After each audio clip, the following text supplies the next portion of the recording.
آخرت کے لیے اجر بھی دے گا اور دنیا کی نعمتیں بھی اللہ تعالیٰ آپ کے حوالے کر دے گا۔ ایک دنیا کی محبت ہے، بہت پیارا واقعہ امام عبد الرحمن ابن جوزی رحمۃ اللہ تعالیٰ آپ نے اپنی کتاب عجوب الحکایات کے اندر نقل فرمایا، بڑا دلچسپ کہ جو بندے دنیا کے پیچھے بھاگتے ہیں ان کا انجام کیا ہوتا ہے۔ آپ فرماتے ہیں کہ اللہ تبارک و تعالیٰ کے نبی حضرت سیدنا عیسیٰ علی نبینا وعلیہ السلام آپ ایک مرتبہ ایک سفر پہ جا رہے تھے، راستے میں ایک نوجوان کھڑا کہتے ہیں حضرت صاحب آپ اللہ کے نبی ہیں، مقام نبوت آپ کو مل چکا ہے، تو میری دل کی تمنا میں بھی آپ کی معیت میں رہوں، آپ کی صحبت پاک میں رہ کے میں بھی نیک بننا چاہتا ہوں۔ امام جوزی فرماتے ہیں کہ آپ نے فرمایا کوئی مسئلہ نہیں، تو بھی ہم سفر بن جا۔ اللہ کے نبی جا رہے ہیں، وہ نوجوان بھی ساتھ ہے۔ اب راستے کے اندر حضرت عیسیٰ علیہ السلام نے فرمایا کہ آؤ یہاں پر ٹھہر جاتی ہیں، کھانا کھاتی ہیں، تھوڑی دیر آرام کرتے ہیں، پھر آگے کے سفر کا آغاز کریں گے۔ حضرت عیسیٰ علی نبینا علیہ السلام کے پاس اس وقت 3 روٹیاں تھیں۔ آپ نے ایک روٹی خود تناول فرمائی، ایک روٹی اس نوجوان کو دی، ایک روٹی جو بچی تھی وہ پاس پڑی تھی، ساتھ ایک نہر تھی۔ حضرت عیسیٰ علیہ السلام نے فرمایا کہ نوجوان میں نہر سے پانی پی کے آ رہا ہوں، تم کھانا کھاؤ۔ اب وہ جو بندہ تھا نا وہ دنیا سے محبت کرنے والا تھا، وہ دنیا کا پجاری تھا۔ اس نے کیا کیا، اللہ کے نبی پانی پینے کے لیے گئے، اس نے آپ کی تیسری روٹی کو غائب کر لیا، آپ کی تیسری روٹی کو چھپا لیا۔ حضرت عیسیٰ علیہ السلام جب واپس آئے نا آپ نے دیکھا تو آپ کو پتا چل گیا کہ روٹی تو نظر نہیں آ رہی۔ آپ نے فرمایا نوجوان میری روٹی کدھر ہے تیسری؟ اب اس بندے نے جھوٹ کا سہارا لیا، کہتا حضرت مجھے نہیں پتا، میرے پاس نہیں، حالانکہ اس نے چوری کی تھی، چھپائی تھی۔ ایک دنیا کے پیچھے، ایک روٹی کے پیچھے وہ بندہ اپنا ایمان ضائع کر رہا ہے۔ آپ نے اس کو برا بھلا نہیں کہا۔ اللہ اپنے نبیوں کو، اپنی ولیوں کو نور بصیرت اور نور فراست عطا فرماتا ہے۔ آپ نے فرمایا کوئی بات نہیں۔ آگے سفر شروع ہو گیا، اب اس کے پاس تیسری روٹی تھی جس نے چوری کی تھی، غائب کر رکھی تھی۔ آگے آپ نے دیکھا کہ ایک ہرنی اپنے 2 بچوں کے ساتھ کھڑی ہے۔ اللہ کے نبی نے ہرنی کے ایک بچے کو اپنے پاس بلایا، بچہ آ گیا، آپ نے اس کو ذبح کیا، اس کا گوشت تیار کیا۔ گوشت تیار کرنے کے بعد گوشت خود بھی کھایا، اس کو بھی کھلایا۔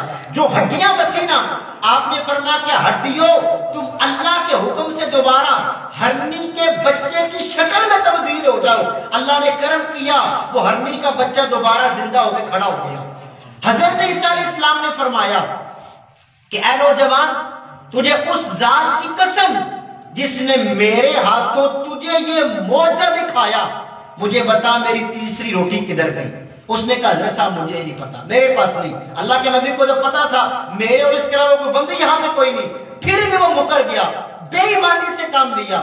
آپ نے اس کو برا بھلا نہیں کہا، فرمایا کوئی بات نہیں۔ آگے سفر شروع ہو گیا، آگے بہت بڑا پانی کا دریا تھا۔ اللہ کے نبی نے کیا کیا، اس کا ہاتھ پکڑا، پانی کے دریا کو پیدل چل کے پار کر لیا۔ جب پار چلے گئے، دریا کے دوسرے کنارے پہنچ گئے، آپ نے فرمایا کہ نوجوان تجھے اس ذات کی قسم، دیکھ تو پانی کے اوپر چل نہیں سکتا تھا، اگر پانی پہ چلتا تو ڈوب جاتا، مگر اللہ نے کتنا کرم کیا، تو نے پانی پہ چل کے دریا کو پار کیا۔ اے نوجوان بتا جس مالک نے تجھے میرے ہاتھوں یہ معجزہ دکھایا، بتا میری تیسری روٹی کدھر ہے؟ اب میں آپ کو مثال دے رہا ہوں کہ جو دنیا سے پیار کرتے ہیں وہ کس قدر ذلیل و رسوا ہوتے ہیں۔ پھر وہ بندہ جھوٹ بولتا ہے، کہتا حضرت مجھے نہیں پتا۔ آپ نے فرمایا کوئی بات نہیں۔ آگے سفر شروع، آگے کافی سفر جب کیا نا ایک ریتلا میدان آیا، صحرا۔ آپ نے فرمایا یہاں پہ تھوڑی دیر آرام کرتے ہیں، تھوڑی دیر کے لیے بیٹھے۔ اللہ کے نبی حضرت عیسیٰ علیہ السلام نے کیا کیا، ریت کو اپنے ہاتھوں سے اکٹھا کرنا شروع کیا، چھوٹا سا وہ ٹپا بنایا، چھوٹی سی پہاڑی ریت کی ڈھیری بنائی۔ اس کو فرمایا کہ ریت تو اللہ کے حکم سے سونے میں بدل جا، تو اللہ کے حکم سے سونا بن جا۔ اللہ کے نبی کا یہ معجزہ تھا، وہ ساری کی ساری ریت سونے میں تبدیل ہو گئی۔ آپ نے اس ریت کے 3 ٹکڑے کیے، اس سونے کے 3 ٹکڑے کیے۔ آپ نے فرمایا کہ اے بندے دیکھ، ایک ٹکڑا تیرا سونے کا، ایک سونے کا ٹکڑا میرا، اور تیسرا حصہ اس بندے کا جس نے میری تیسری روٹی کو چھپا رکھا ہے۔ اب وہ بندہ پھنس گیا، دنیا کے پیار کرنے والا تھا نا، آخر کار اس نے اپنا راز کھولا، کہتا ہے حضرت مجھے معاف کر دیں، وہ روٹی میرے پاس ہے، میں نے چوری کی ہے۔ اللہ کے نبی نے اسے برا بھلا نہیں کہا، فرمایا کوئی بات نہیں، یہ سارا سونا تو لے لے۔ اتنا کہنے کے بعد آپ آگے سفر پہ چلے گئے۔ اب وہ نوجوان اکیلا بیٹھ کے بڑا خوش ہو رہا ہے، میں مالدار بن گیا، اتنی دنیا مجھے مل گئی، مجھے کمانے کی کیا ضرورت۔ سامنے سے دو نوجوان آئے، امام جوزی فرماتا ہے کہ انہوں نے دیکھا یہ اکیلا بندہ اتنے بڑے سونے کے پہاڑ کا مالک ہے، انہوں نے کہا کہ ہم تجھے قدر کریں گے، دونوں ہم سونے کو تقسیم کریں گے۔ اب اس نے جب دیکھا نا کہ میری تو جان جانے لگی ہے، اس نے کہا یار مجھے مارو نا، ہم تینوں بیٹھ کے سونا برابر تقسیم کر کے اپنے گھروں کو جاتے ہیں۔ اب تینوں بندے دنیا کے پجاری تھے، تین ہو گئے، اب بیٹھ گئے۔ ان میں سے ایک نے کہا یار مال تو ویسے ہی بڑا مل گیا، ہمیں کمانے کی کیا ضرورت، بہت زیادہ دنیا میں مل گئی ہے۔ ہم میں سے ایک بندہ قریبی بازار میں جائے، وہاں سے کھانا لے کے آئے، پہلے کھانا کھاتے ہیں مزے سے، اس کے بعد تین حصے کر کے اپنے اپنے گھروں کو سونا لے کے جائیں گے۔ ایک نوجوان کھانا لینے گیا، اب دیکھیں نا شیطان انسان کا کھلا دشمن ہے۔ اب وہ بازار میں گیا، کھانا خریدا، شیطان نے ذہن میں خیال ڈالا کہ کھانا لے لیا، بازار میں آیا، یہاں سے تھوڑا سا زہر بھی خرید لے۔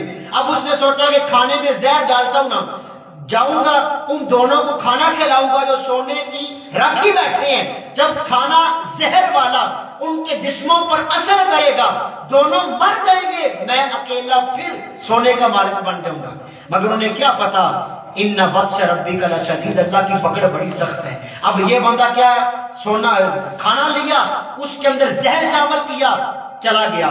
اب جو دو بندے سونے کی رکھوالی بیٹھے تھے انہوں نے بھی گندا ارادہ کیا، شیطان ان کے پاس بھی آیا، انہیں آ کے شیطان کہتا ہے کہ اس طرح کرو جیسے ہی تمہارا دوست کھانا لے کے آئے نا اس کی گردن اڑا دو، اسے قتل کرو، اس کے بعد مزے سے دونوں بیٹھ کے کھانا کھانا، کھانا کھانے کے بعد دو حصوں میں یہ سونا تقسیم کر کے اپنے گھروں کو جائیں گے۔ اب جیسے یہ نوجوان کھانا لے کے آیا، ان دونوں نے بھی گندا ارادہ کیا تھا، انہوں نے اس کھانا لانے والے کی گردن کو اڑایا، اسے قتل کر دیا۔ اب مزے مزے سے کھانا شروع کیا، انہیں کیا پتا تھا یہ کھانا ان کے لیے موت کا پیغام بن کے آیا ہے، جیسا کرو گے ویسا بھرو گے۔ اللہ قرآن میں فرماتا ہے من یعمل سوءا یجز بہ، اے بندے اگر کسی کے ساتھ برا کرے گا تیرے ساتھ بھی برا کیا جائے گا، تجھے برائی کی سزا دی جائے گی۔ اب جب کھانا کھانا شروع کیا، کھانا زہر والا تھا، ان کے جسموں پر زہر کا اثر ہوا، کیا ہوا وہ دونوں بھی اسی وقت مر گئے۔ تین بندوں کی لاشیں پڑی ہیں، وہ سونے کا ڈھیر وہاں پہ پڑا ہے۔ اللہ کے نبی اپنے دورہ تبلیغ سے واپس آئے، آپ کو پتہ چل گیا، آپ نے اپنے حواریوں کو، اپنے امتیوں کو یہ درس دیا کہ دیکھو یہ تینوں بندے دنیا کے پیچھے بھاگ رہے تھے، مگر افسوس دنیا یہاں کی یہاں پڑی ہے، دنیا کسی کے ہاتھ نہیں آئی۔ اب یہ واقعہ امام جوزی نے لکھ کے ہمیں سمجھایا کہ اگر ہم اس دنیا میں رہ کے آقا کریم کی تعلیمات کے مطابق زندگی بسر کریں گے، اللہ ہمیں دنیا بھی دے گا، ہمیں آخرت بھی عطا کرے گا۔ مگر ہماری کیفیت کیا ہوتی ہے؟ اب بعض اوقات ہوتا ہے بندہ کہ جی ہم پورا دن اللہ کا ذکر ہی کرتے رہے، کمائے گا کون؟ ہم اس سے منع نہیں کرتے، آپ مزدوری کریں، آقا کریم کی سنت و شریعت کے مطابق کریں۔ آپ جو مزدوری کریں گے، جو کمائی کریں گے، وہ کمائی بھی اللہ تبارک و تعالیٰ عبادت کے اندر بدل دے گا۔ مگر ہمارا وہ سلسلہ جو ہے نا وہ غفلت والا ہوتا ہے، یقین کریں بڑی غفلت کے ساتھ ہم اپنی زندگی کو بسر کرتے ہیں۔ آپ علماء کے واقعات پڑھیں، ہمارے بزرگوں نے کس انداز سے زندگیاں گزاری۔ وہ واقعہ ملتا حضرت سیدنا عبداللہ بن سہل تستری رحمۃ اللہ تعالیٰ علیہ، بہت بڑے ولی کامل تھے۔ ان کا جو ہمسایہ تھا نا وہ غیر مسلم تھا، وہ کافر تھا۔ علماء نے لکھا وہ کیا کرتا، اپنے سارے گھر کا جو گند ہوتا نا گندگی اللہ کے ولی کے گھر میں پھینک دیتا۔ اب آپ کیا کرتے، پورا دن وہ گندگی اکٹھی کرتے، رات کے وقت اندھیرے کے اندر کسی کی نظر نہ پڑے وہ گندگی اٹھا کے باہر پھینک دیتے۔ اب کافی عرصہ یہ سلسلہ چلتا رہا۔ حضرت عبداللہ بن سہل بن عبداللہ تستری کے وصال کا وقت قریب آیا۔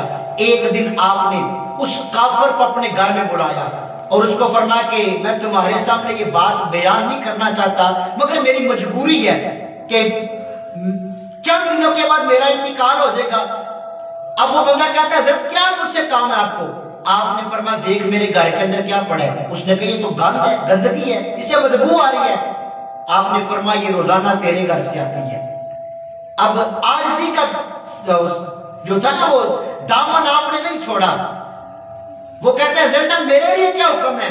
آپ نے فرمایا عرصہ دراز ہو گیا تیرے گھر سے گندگی آتی ہے، میں اٹھا کے باہر پھینکتا ہوں، میرا ضمیر بھی گوارا کر رہا تھا کہ میں اپنا راز فاش کروں مگر مجبوراً کر رہا ہوں، ہو سکتا ہے کہ میں تو یہ راز فاش نہ کروں، میرے پاس جو باقی لوگ ہیں وہ تجھے برا بھلا کہیں، تو میں تجھے یہ کہنا چاہتا ہوں کہ میں دنیا سے جب چلا جاؤں گا نا اس کے بعد تو مہربانی کرنا یہ گندگی نہ پھینکنا، اس گندگی کو خود صاف کرنا۔ وہ بندہ بڑے حیران ہوا کہ میں کافر، یہ مسلمان اور اللہ کے ولی حضرت سہل بن عبداللہ تستری، کتنا اللہ نے ان کو ہمت و صبر دیا کہ روزانہ میرے گھر کی گندگی یہ اٹھا کے باہر پھینکتے ہیں، میں کتنے عرصے سے اس مسلمان بزرگ کو تکلیف دے رہا ہوں۔ حضرت کی بارگاہ میں کہنے لگا اے اللہ کے ولی سہل بن عبداللہ تستری، جو اسلام اس چیز کا درس دیتا ہے پڑوسیوں کے ساتھ اچھا سلوک کرنے کا، آپ میرا ہاتھ پکڑے مجھے بھی دائرہ اسلام میں داخل فرما لیں۔